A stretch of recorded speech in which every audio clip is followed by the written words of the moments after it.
The shape and arrow tools in FmStadio are incredibly powerful and can add so much more detail to your animations.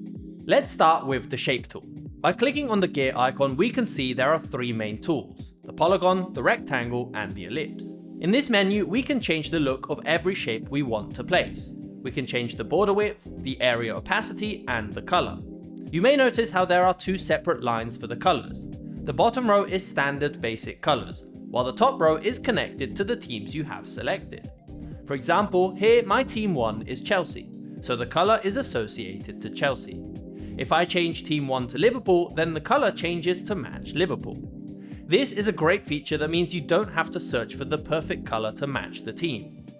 Now we can add these shapes to our animation. The polygon tool creates an area on the pitch of whatever shape you want, and you can also connect this to the players and it will follow their movement.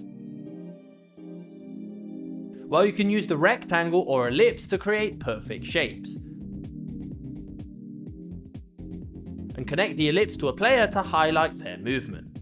If you want to cancel placing the shape, just right click. And remember, there are keybinds for all of these commands.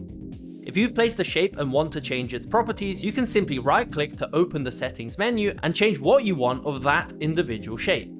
But if you want to change every shape on your project, then in the settings menu you can use the apply to all buttons, which will change every shape you've already placed. Say you want all your polygons to have no border, then place the border width to 0 and click apply to all, and it will update all the shapes accordingly.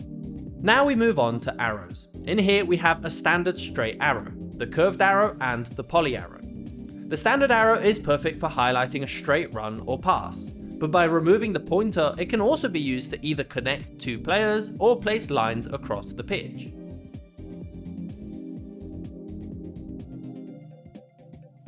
The curved arrow can be used to show the aerial trajectory of the ball, and by adjusting the shadow opacity, it can also be used to highlight a curved run a player needs to make.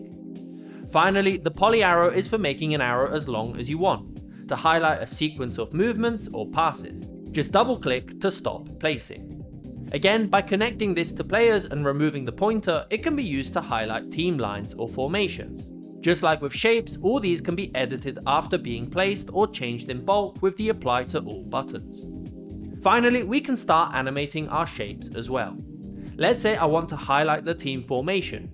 I can use the poly arrow, remove the pointer, and connect the defenders, midfielders, and strikers. Now if I animate to the next frame, the arrow will follow the movement, and when I want to remove these shapes, I can right click and select remove from now.